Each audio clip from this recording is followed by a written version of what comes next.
That was good. How's it going?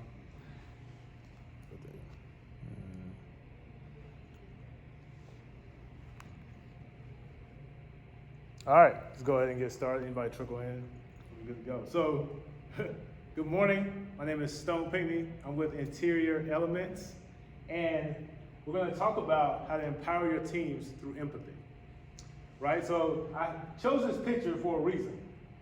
Not only does it look awesome, but it also calls for trust, care, and an ability to be there for the other person. That's what empathy is all about. And so I'll give this little acronym to start us off, CTC, a commitment to care. And so that's what we want to be talking about today. What does it look like to actually care for those you're leading, care for those on your team? And one reason I'm so passionate about empathy is because these are interpersonal skills, which of course transfer outside of the workplace. This is the air, this is life on life risk, and this is life on life care and trust. Now, a little bit about me. This is some of my family, my lovely mom, two of my nieces, and back in the simpler time before my nephew was 6'4" at the age of 15, and obviously taller than I am. But I just wanted to show this because empathy is so important to me because of how it translates outside of the workplace, right? You're here because you want to learn about how to show up better for your team, how to care for them better so they can show up and be their full selves, and that way, you're not only going to be having a more productive and effective work environment, you're going to have an overall better place to work, right? People want to know that they're heard, people want to know that they're understood, and people want to know that you care about them. That's why empathy for me is always challenged, right at home, right with my family, and it shows me how much further I have to go. Now, Google Plant Managers, this is the image that comes up, right? Day-to-day operations, safety protocol, providing for our students and our educators throughout the nation, which is pretty cool about being at the National Plant Management Association. Now, this is you at work, right?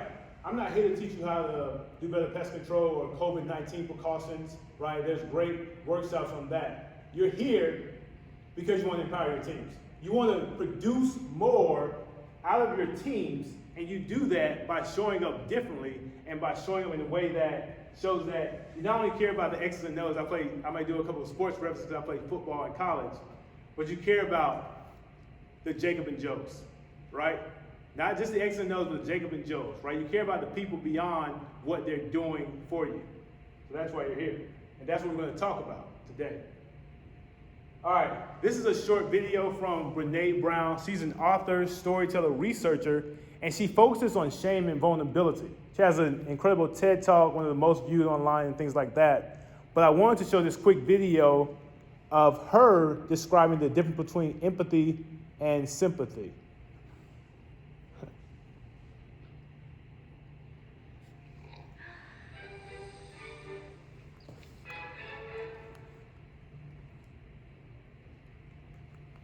So what is empathy, and why is it very different than sympathy? Empathy fuels connection. Sympathy drives disconnection. Empathy, it's very interesting. Teresa Wiseman is a nursing scholar who studied professions, very diverse professions where empathy is relevant, and came up with 4 qualities of empathy. Perspective taking, the ability to take the perspective of another person or recognize their perspective as their truth. Staying out of judgment, not easy when you enjoy it as much as most of us do. Recognizing emotion in other people and then communicating that. Empathy is feeling with people. And to me, I always think of empathy as this kind of sacred space when someone's kind of in a deep hole and they shout out from the bottom and they say, I'm stuck, it's dark, I'm overwhelmed. And then we look and we say, hey, I'm down. I know what it's like down here, and you're not alone. Sympathy is, ooh, it's bad, no, you want a sandwich? Empathy is a choice, and it's a vulnerable choice, because in order to connect with you, I have to connect with something in myself that knows that feeling. Rarely, if ever, does an empathic response begin with at least. we do it all the time. Because you know what? Someone just shared something with us that was incredibly painful, and we're trying to silver lining this. I don't think that's a verb, but I'm using it as one. We're trying to put the silver lining around it. So, I had a miscarriage. At least you know you can get pregnant. I think my marriage is falling apart. At least you have a marriage. John's getting kicked out of school. At least Sarah is an A student. But one of the things we do sometimes in the face of very difficult conversations is we try to make things better. If I share something with you that's very difficult, I'd rather you say, I don't even know what to say right now, I'm just so glad you told me. Because the truth is, rarely can a response make something better. What makes something better is connection.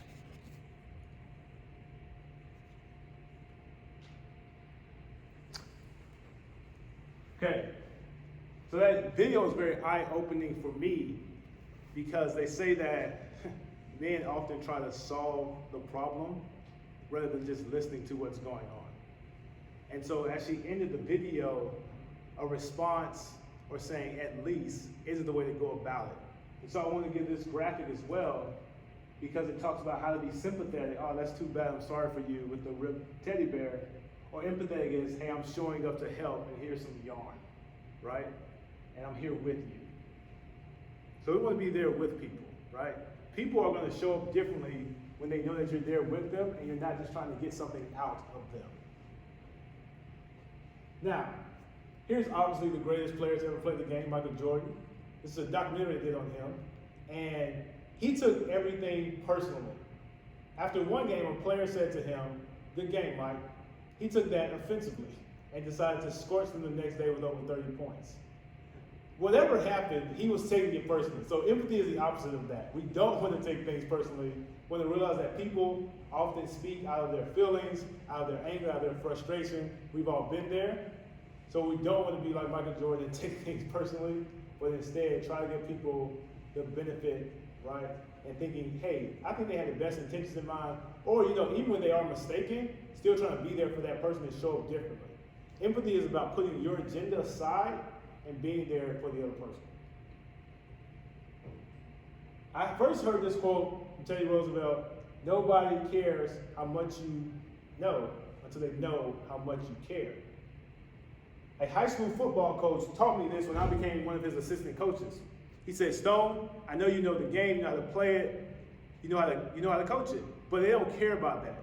These young men care about what is your investment level in them.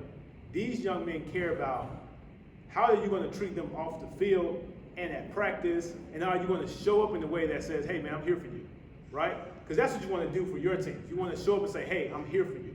What do you need? How can I help you out? That's what this thing is about.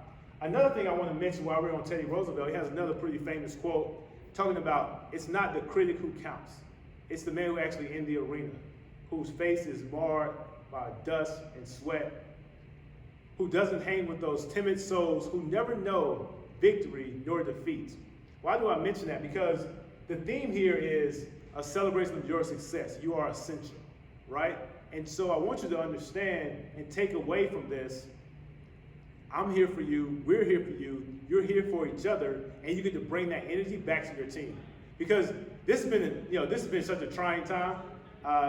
As Keith was saying the other day, it's almost like doing the job over, learning the job once again from the start, right? So you face so many challenges during this season, and you've shown up. You're here today because you want to keep getting better. And so I just want to encourage you in that and affirm you're doing the right thing. Keep showing up, keep pressing forward, and keep helping. All right, this is me, obviously, and I'm in a sling. So sometimes you can basically trick people into being empathetic. I decided to schedule a surgery a week before I had to move out of my apartment. Therefore, my friends felt empathy for me, and they helped me move out, right? I was more of the choir director and not an active participant in me moving from my apartment to my house. And the great thing was, this is empathy in action, right? Commitment to care. That's what empathy is. That's a short, brief summary of it. But sympathy could say, hey man, I'm sorry for you, let me know when you're feeling better, right? Good luck on the move. But empathy says, hey, I'm showing up. I'm here with you, right? Empathy is about being there for someone else. And so I want you to think about this. When someone's injured, when someone's in a vulnerable state, it's easy to care for them. Now, how can we do that when they're not just in a vulnerable state, right? How can we show up and care for someone when they're not just in a weekend, in this case, an injury?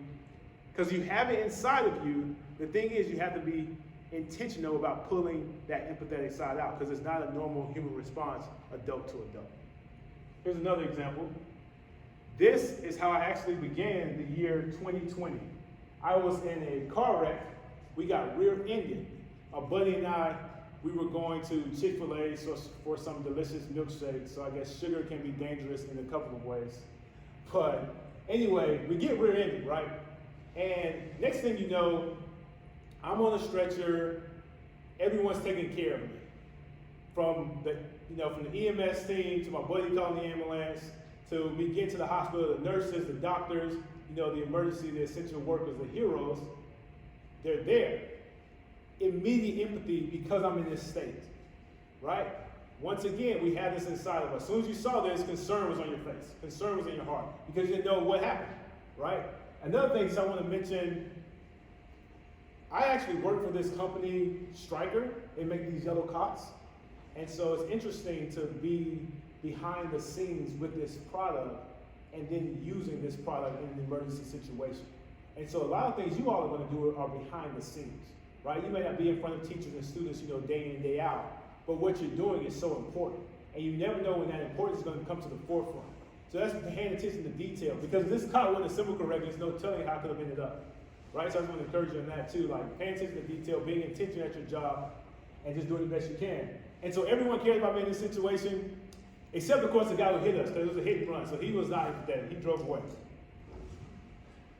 All right, now it's all about reading the room and having some emotional and social intelligence.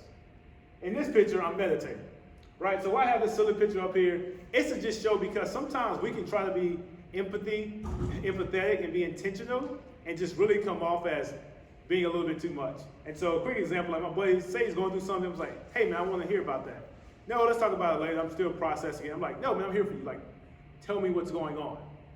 Hey, give me some space, I'll talk about it later. Hey man, I am here for you, tell me, I care. So the point is, don't do that, right? People need space, give them space. You know how to read the room, and if you don't, ask someone who's close to you and they'll let you know you need to grow in your emotional intelligence. Our family was great about being honest. Quick picture of my niece here. So as you can see, she wrote Uncle Stone right here. So if I could bundle up her ball of energy, her enthusiasm for life, be worth so much I couldn't even sell it. But who are we kidding? I'm a sales rep, I could probably still sell it. But we can't resurrect her innocence. We can't reignite her passion for life, right? We can bring a new level of energy to our workplaces, to our teams, as a result of both this conference and just knowing that your presence is going to be a present for those around you. So you want your presence to be a present and not something that just zaps away energy, because we all know people like that, and that's not how we want to show up. Another example, this will be the last picture of my family. It's actually my niece again. One second. My other niece. All right, we're back. Other niece, just once again, you see her, she's cute, she's adorable. You immediately feel you want to protect someone like this. You want to care for someone like this. So I'm showing these pictures of me in vulnerable states, my family, right? Because we all have that care inside of us. How can we transfer that to the workplace in a way that's obviously professional, but also intentional and effective? That's the challenge, right?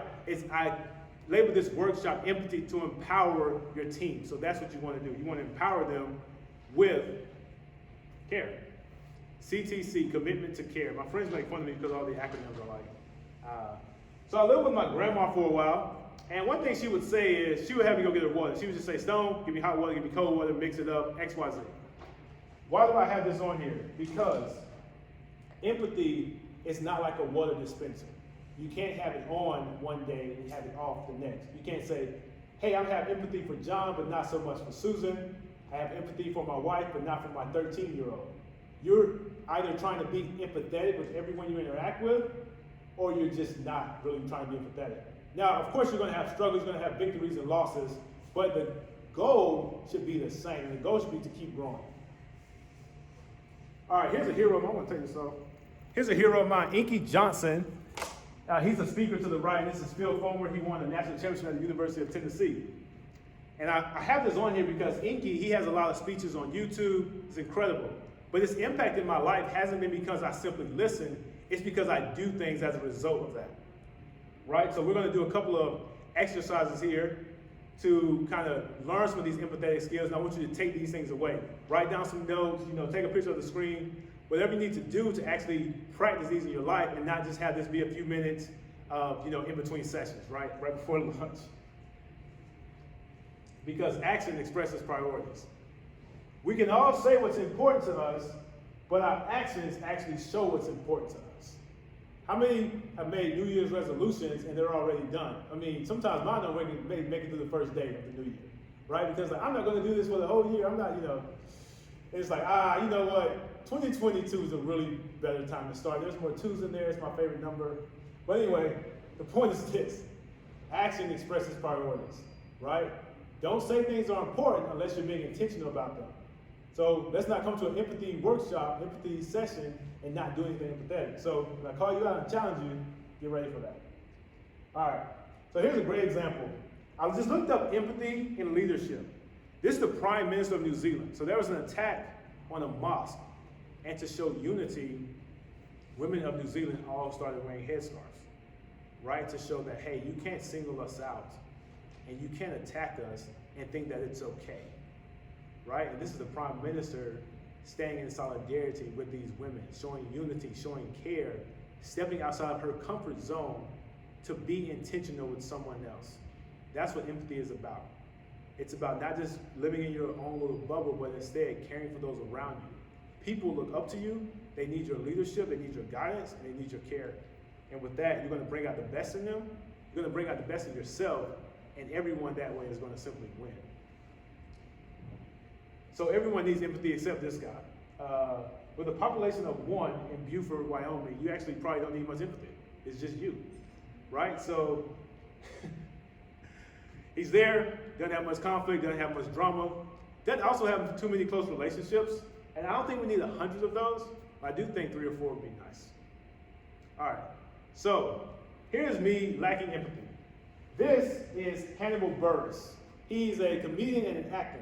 And one day I was fortunate enough to meet him in San Francisco. My friends have said that they think we look alike. I personally think it's more of the dry humor that we have. And maybe we have some similar noses if you squint with one eye. But here's the story. I'm walking, I see Hannibal Buress. He's with a young lady. We'll just say that's his girlfriend to make the story better. So I walk up to Hannibal Buress' girlfriend. I say, hey, can you take a picture of us? And Hannibal says, you're going to ask her to take a picture without asking me if I want to be in the picture? And I said, Hannibal Buress, you're so funny. Yeah, so can you take this picture? And so we smile, take the picture. And then I just say, thank you so much, Hannibal Buress, and I just walk away. I had zero care what he had to say. This is someone who I look up to. He's really funny. He's a good actor. Could have had probably a long conversation with him. This isn't like a photo opportunity. It's a conference. We're walking around. But I had my own agenda, and I didn't care what he had to say. I was just steamrolling through this conversation. I wanted that picture. I wanted to show my friends that I met him. And I just steamrolled through what he had to say. And if I can be that unaware to a celebrity who I've looked at in movies and his stand-up comedy shows, how easy is it for us to do that to people who we see every day? I'm going to challenge you with that. Okay, here's a little test. Maybe a kind of a challenge from COVID. If you can hear someone within earshot, I want you to talk to them. So let's see how we're going to do this. You two are close enough. You two can talk. I'll talk to you. You're in the front row. I'll talk to you. Then you two can talk. So basically, here's what we're going to do. It's just I'm going to give you like a minute, right? And you're just going to share on any topic you want to. You can talk about the conference. You can talk about the Super Bowl. I don't care.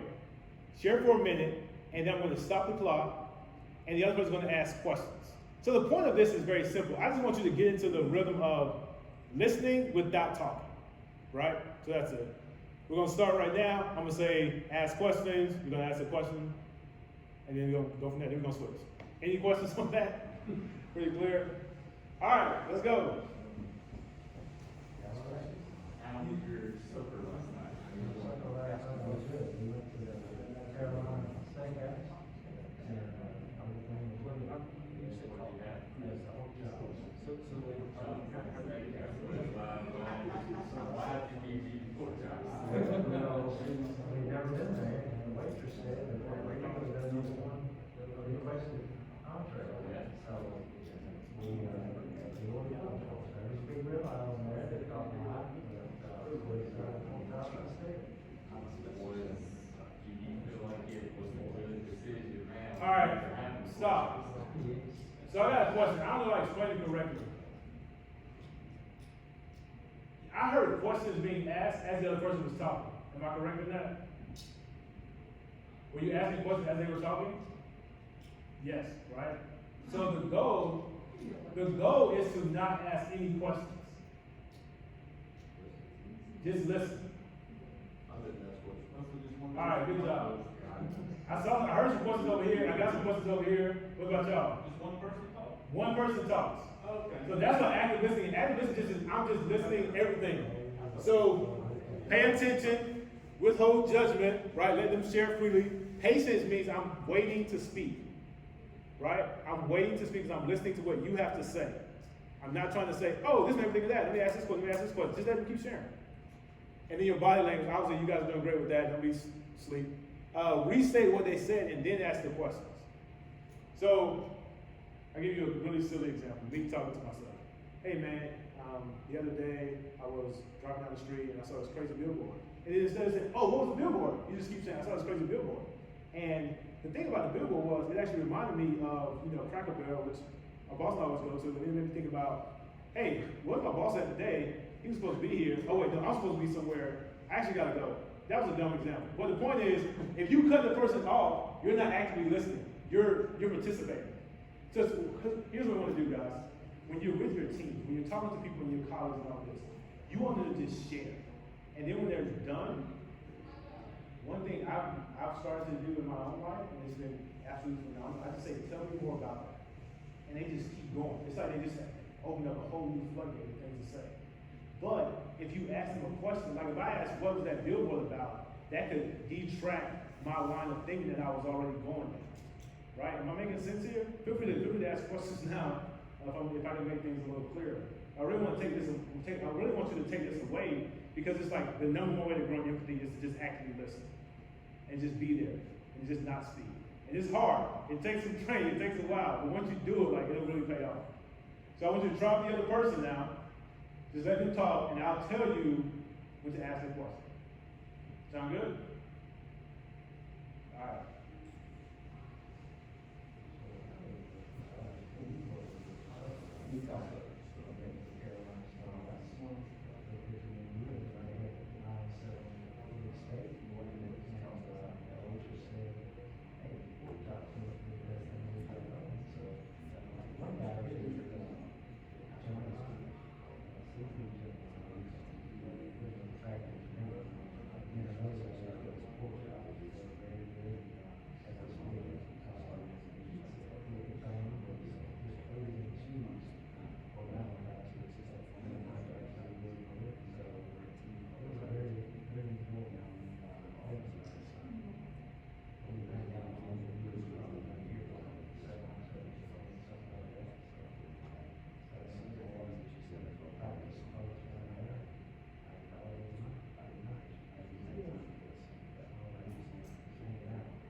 All right, ask a question. The purpose of the question too is so that you're really listening, right? Because you can ask a question you want to listen to. So, and another thing about this is a secret. Don't leave this room. But the great thing about telling me more about that, if you actually miss some things and you got a days off or something, tell me more about that on a company basis. So, another tip. As the question which I did about the And we just say, I watch some basketball. People watch, that's why it's like go over the league, but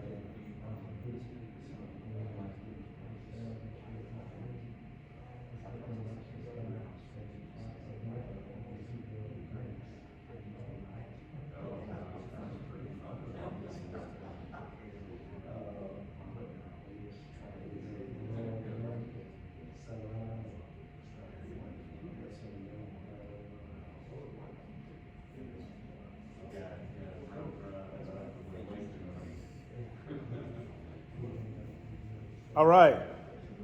Let me get one response about how was that experience for you? Great. Nice. Why was it great?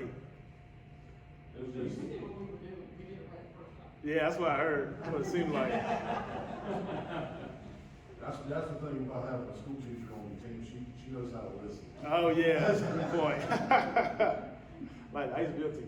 You don't realize how hard it is not to ask a question when somebody's talking. Right. it's a natural thing. Mhm. Yeah, it really is. So, good challenge for you to take away from this. I'm glad. Way to participate. All right. As we talked about, empathy is going above and beyond, right? Just doing something thoughtful for someone else. This is my head. As you can see, it's not my body. It's another teammate that did the same thing. This is my flag football team. And before you ask, we did not win the championship, but we did compete. Now, they decided to Photoshop me. I was studying, I think, for a grad school exam, so they decided to Photoshop me in this picture, which I really appreciate.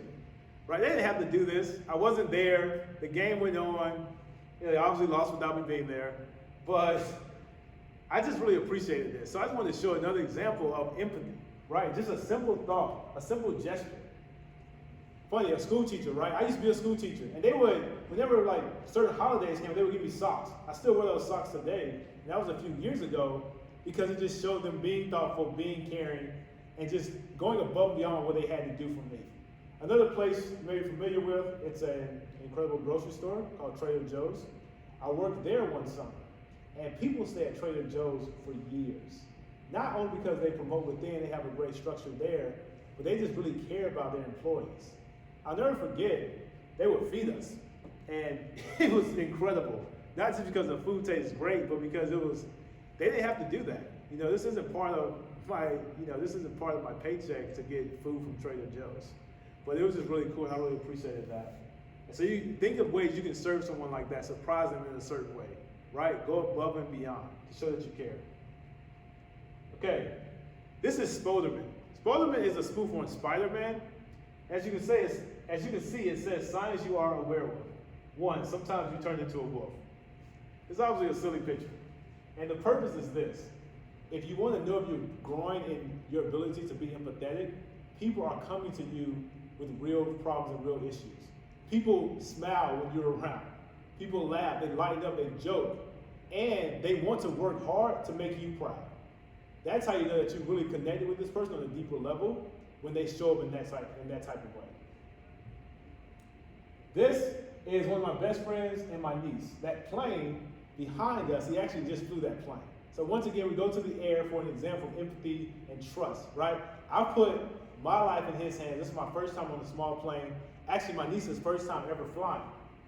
And I did that because of the level of trust, respect, and care that my friend and I have for each other. He got his license last year, and we went flying last year. He is currently a middle school theater teacher. Nope, I taught theater. Middle school history teacher and a middle school football coach. Championship coach, by the way. But I just did this because I knew who he was and I trusted him with my life. Seriously, right? And while you may not be putting your life in someone else's hands, people do put their daily life in your hands, right? They put themselves in your hands. They show up and expect to be treated and respected a certain way, and you get to go above and beyond those expectations. This is F3. F3 is a workout, takes place 5:30 in the morning, and this is actually my new company Interior Elements. This was back in the summer when I first started. There's my boss, Gordon. He's right back there. And Elon Musk said, he said, this isn't a business. This is a team with a goal, right? So whether we were to think about our businesses, our colleagues, our teams, we're just teams with a goal. And this day, the goal was just to get back to our cars. And I'll never forget, it wasn't my favorite day, favorite morning, right? But our president, he's right in the middle there. Ben, he said, we were running up or down a hill, and I was just going slow. College football, I think, ages you by a couple of decades as far as the toll on your body. It was my shoulder, my hip, my wrist, something was hurting. And basically, Ben said, you got more in you. And I'll never forget that because I thought to myself, hey, you're a fantastic businessman, but I think you got this one wrong. I'm done. But then I thought to myself, well, what if he's right? And then I was fine, right? I kept going. I pushed past the pain. I ran past some people. I mean, they're 20 years older than me, but still, I ran past them, so I'll take that credit. But the point is, he believed in me, and I pushed further than I was going before. And so let's believe, let's push, and let's keep striving for excellence. This is what Simon Sinek said. Empathy is concerned with the human being, not just their output. So Simon Sinek, he has an incredible speech on YouTube about empathy. It's almost as good as mine. I'm joking, it's way better. But the point is, here's what happened. And his example, one of his examples was a barista at Four Seasons. And he said this guy was so enthusiastic, so full of energy, he actually tipped him 100%. And he said, why do you love your job? And barista goes, because here, the managers, whether it's my manager or someone else, whenever they see me, whenever they're walking by during the day, they say, how's your day going? Is there anything I can do to help you do your job better? Right? And so because they were intentional and cared about him, he worked much harder. Because here's the great thing about that story. He goes on to say, I'm also a barista at Caesar's Palace. There, I don't work the same way that I work here. Because the managers there want to see me mess up, right? So in one situation, the same person is thriving or just surviving. What type of environment are you all going to create? Because the top two reasons people leave jobs, they don't like their boss and they don't feel appreciated. You have a lot to say in that. This is obviously me and some of my friends. This is a camera trip we did, but this isn't so much about the picture as it is the story behind the picture. Because in this episode, we were in a text group and we were about to plan this camping trip. I had something else going on that weekend, so I couldn't go. And another guy also said he couldn't go. And the guy who said he couldn't go didn't want to pay. But the guy who coordinated the trip said, hey, I booked the Airbnb based upon you being there, and if you can't come, you still need to pay. I didn't have any say, I didn't really care, it wasn't a big deal to me. But these guys really took it personally. And so you saw zero empathy. So not only did they not go on the trip, they decided not to go, they also just completely stopped being friends. And they were roommates at the time, and they both moved out of the house.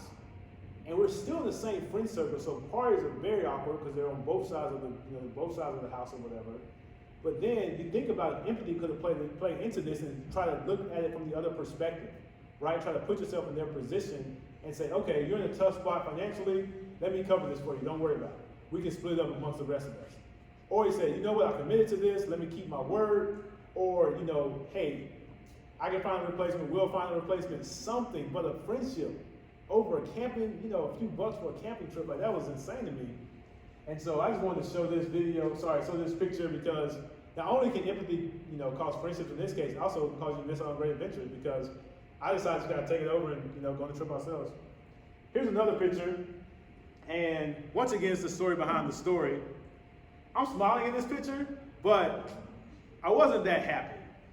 These are my friends. None of us got COVID, by the way. I see my one buddy in the mask, so just so we're clear. But no, this picture, the story behind the picture, so the greatest way I ever learned empathy is actually through heartbreak. Because one of my friends was going through a breakup, and I remember just telling him, hey man, you just gotta get over it. Like there's more girls out there, it's not a big deal. So I don't even think I was sympathetic, right? I wasn't even like, I'm sorry for you. I was like, dude, it sucks, but it is what it is at the end of the day. But then once I got my heart broken, all of a sudden, I went from not too invested and concerned with him to empathetic, because I was there with him.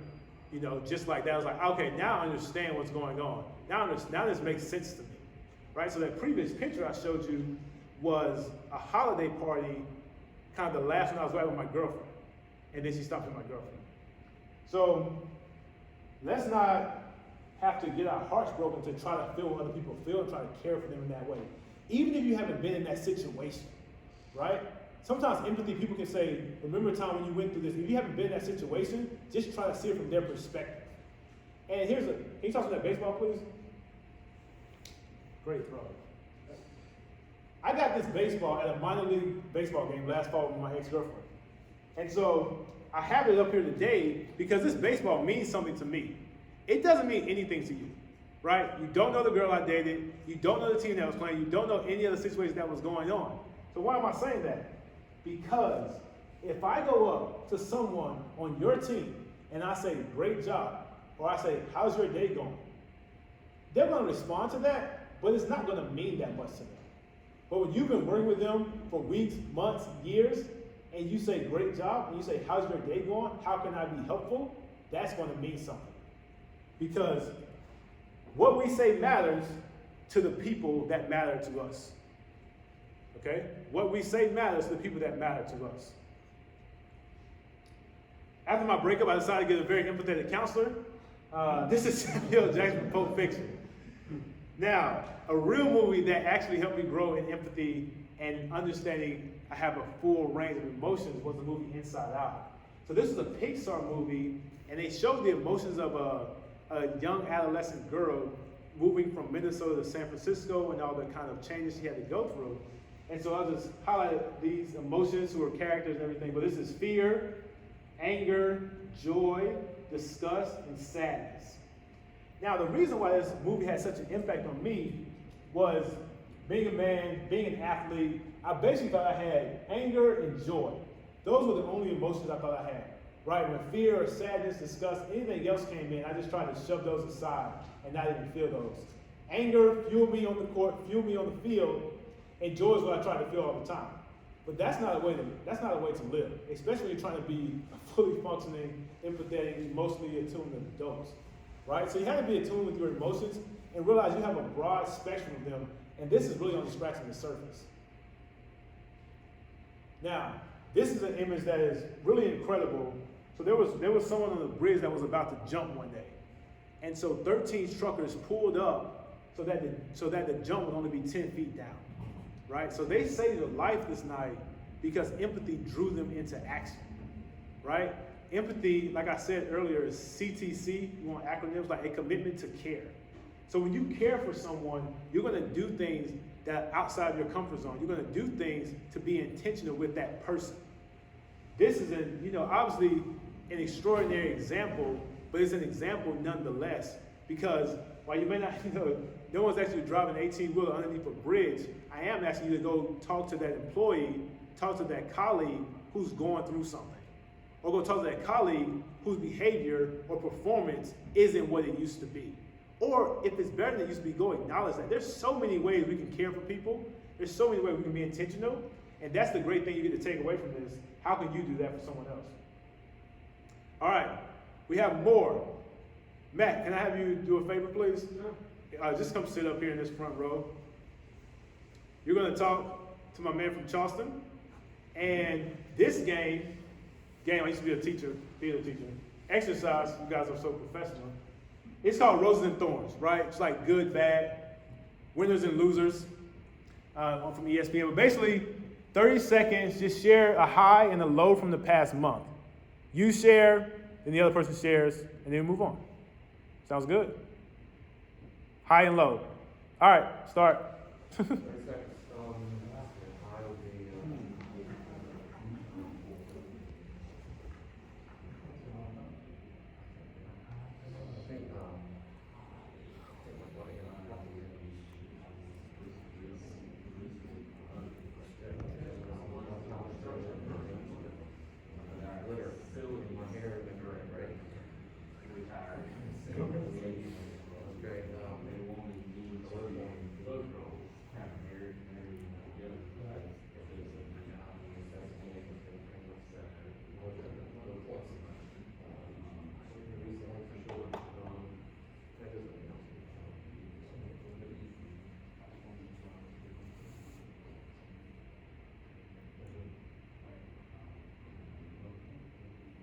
Y'all can switch whenever the other person's done, by the way.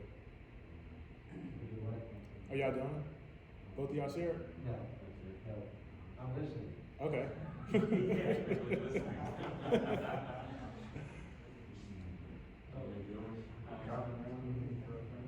Shut up. They're my friends. I consider it. Hey, when y'all are done, stand up so I know who's done. Both of y'all share. No rush, but okay.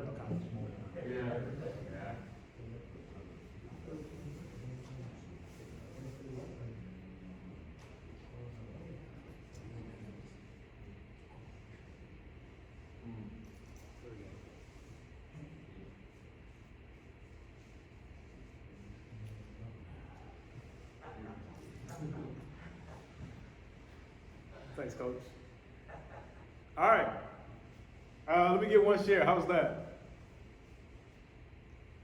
That was harder than expected. Oh, really? That's what Gordon said too. I took a high and a low in the last month. Yeah. I stuck with that, to be honest. That could be a challenge. That could be something you can do with buddies, do with some teammates, do with some colleagues, see what's going on with them, you know? It may just be all professional, maybe personal. You never know what's going to come out of that. Even maybe you experienced that just now, huh? Because we don't think about that. We're just going through life, you know? So, that's it. Thanks for participating. Great job. All right, y'all can take a seat. Thanks, Matt. So, I played football at Northwestern University. This was my coach. Extremely intense, Coach Fitzgerald. Now, the thing is, this is who he is. And this is the same man here. Right? And so, one thing I want to be sure that you all leave with, when it comes to empathy, when it comes to caring for someone and showing that they matter, there's different ways we're going to do it. Right? I'm not as intense as Coach Fitz. If I was, I would probably still teach middle school theater. Power to the teachers. Because it's amazing. Let me give you an example, right? So I'm at Coach Fitz's house.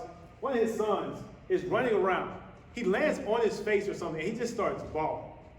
Coach Fitz walks over and just looks at him and says, "Get up." And he just keeps walking. Like, that's the way this man loves. And he's the same way with us. He shows us no mercy, no slack. He's intense about everything he does. And we're wired differently, right? The way big guy, right, Timmy's gonna take it. He's just like, hey, cut it straight, get right to it. But Matt, on the other hand, he may need a little encouragement sandwich. So say something nice, squeeze some constructive feedback in there, and then say something nice at the end, right? Know your team, know your personnel. Another quick story about high school football. I was coaching. I would try to draw up these plays and these defense and these blitzes, and my defensive coordinator said, "Stone, you have to know your personnel. They just can't do this, right?" It was too intense. It was too complicated. It called for some really athletic players. We just didn't have that personnel, right? So we did things that worked for that team. What works for this person? What works for this team? So that's something important that only you can really figure out. And talk to other colleagues and whatnot. But I can't help you with that. I don't know your situation. Now, the Big Ten. I played in it so I could make fun of it. There were 10 teams, obviously, and then it became 11 teams. So they put a 1 instead of the I, right? So it looked pretty cool, Big 10, 11, all of that. Now there are 14 teams. There's no way a 4 is going to fit in this 3 letters. I only mention that because the Big Ten is confused about their logo. I hope you're not as confused with empathy as you were when you walked in here. Because I want you to know something. We only scratched the surface, like I said, right? But with the tools you've been given, active listening, roses and thorns, a couple other things I'm going to mention, these are ways you can grow in empathy. These ways you can grow and just show them that you care, right? If I can get excited about my face being photoshopped on the football picture, there are things you can do that don't take a whole lot.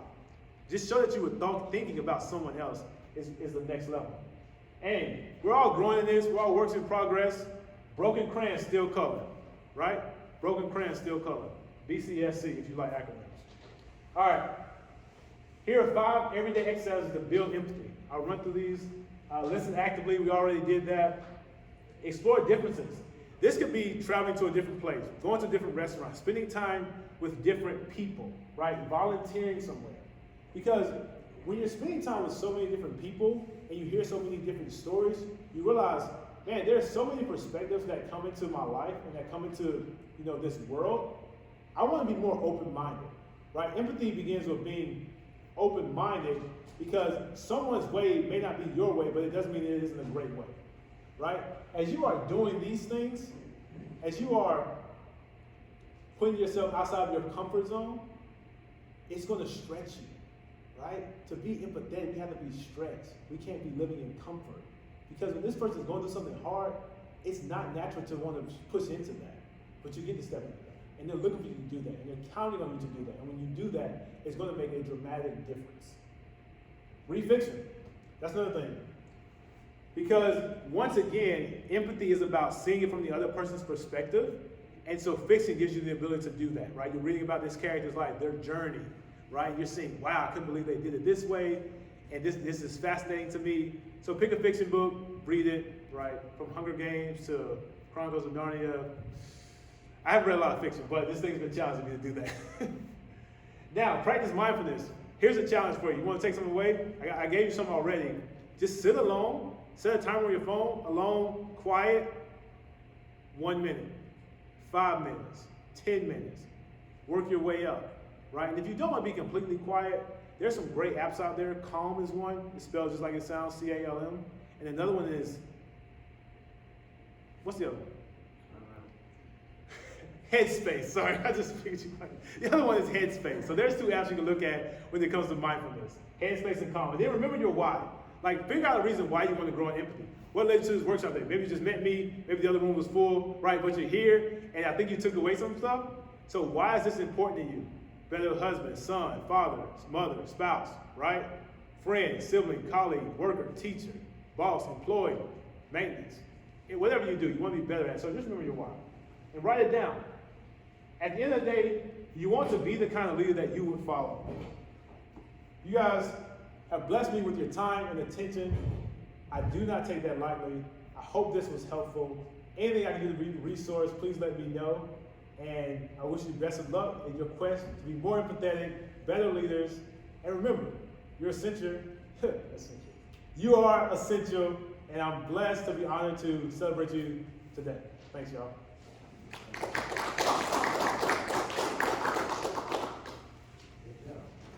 Thanks.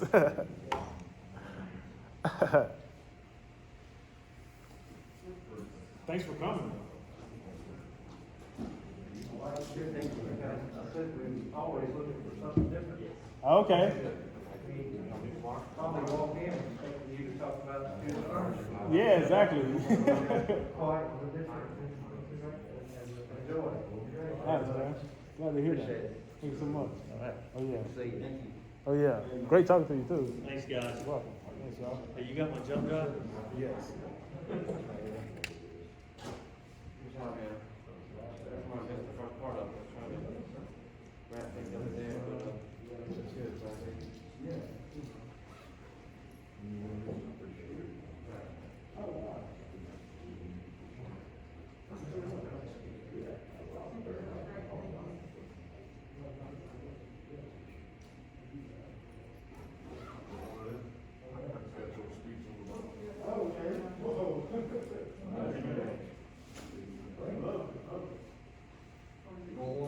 What we got?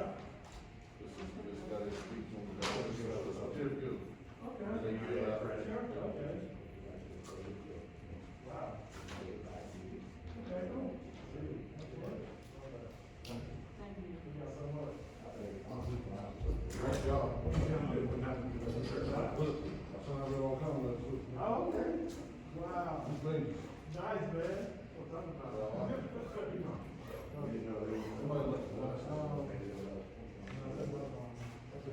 When Karen was, they announced at lunch, she said somebody.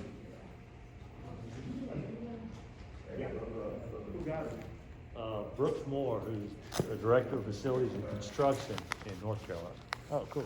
But I think he's kind of like the The guy? Colin guy that we deal with in Winston-Salem. So he might really be helpful. Almost gave it to Vernon. VA? Yeah. All right, I'm gonna go grab, because I went ahead and put some information in one of your catalogs for Kenneth. Did you get like everything?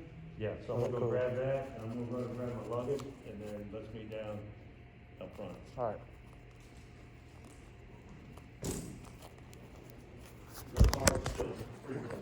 Okay, that's what I was gonna ask. We'll just go